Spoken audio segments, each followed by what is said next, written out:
Сәлем достар, менің арнама қош келдіңіздер.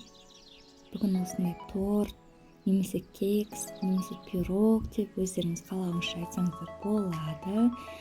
Кез келген кремді жасап, торт істесеңіз де болады.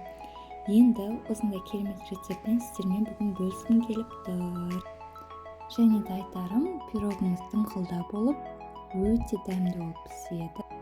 Пирог пісіру үшін міне керегі, барлығын описание жазып кетемін.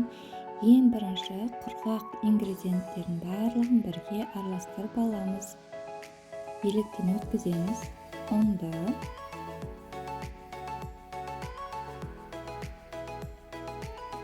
кейін какао,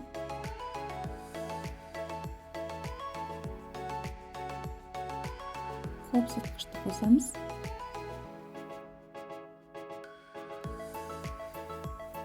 Тұз қосамыз. Барлығын жақсылап елеп аламыз.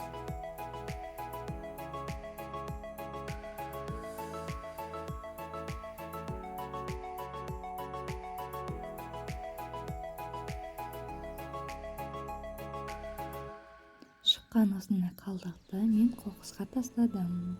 Келесі кезекте ванильді қант қосып, жақсылап бәрін біріктіреміз.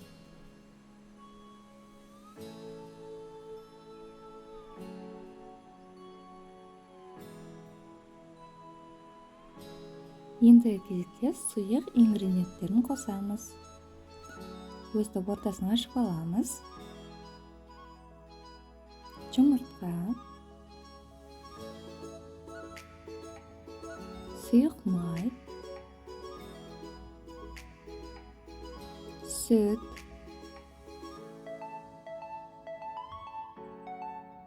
сары май, барлығын осылай біріктіреміз. Менің бұл ингредиенттердің барлығы бөлме температурасында болды.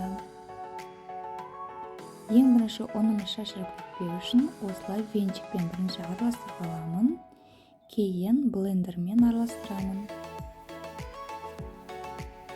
Бұны өте көп араластырудың қажеті жоқ, тез бірігеді. Осы кезде духовкамызда 170 градусқа жылыта береміз. Міне осындай сұйық масса шықты. Протеинімізді алып, осындай қағаз салсақ болады, немесе өзіңіз май жақсаңыз болады. Сұйық массамызды осылай құйып аламыз. Кейін 170 градуста духовкада 1 сағат немесе 50 минут пісіреміз.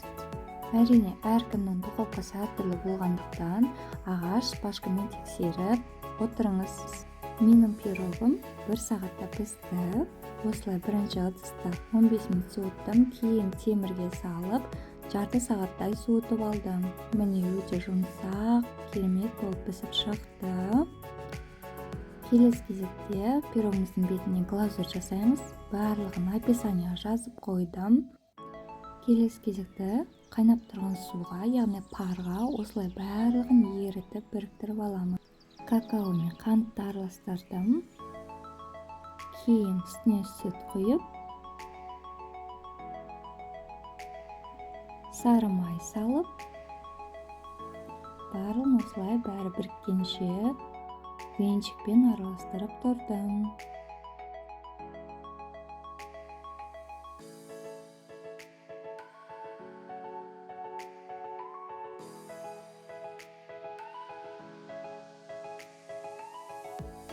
Міне достар, біздің глазурь дайын болды.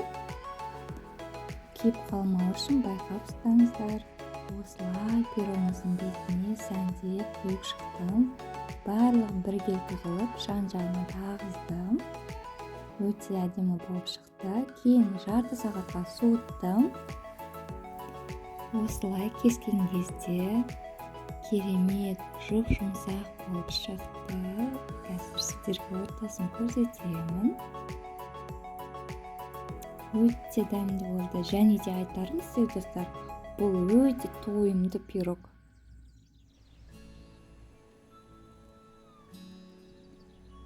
Вау, қараңыздар қандай күшті.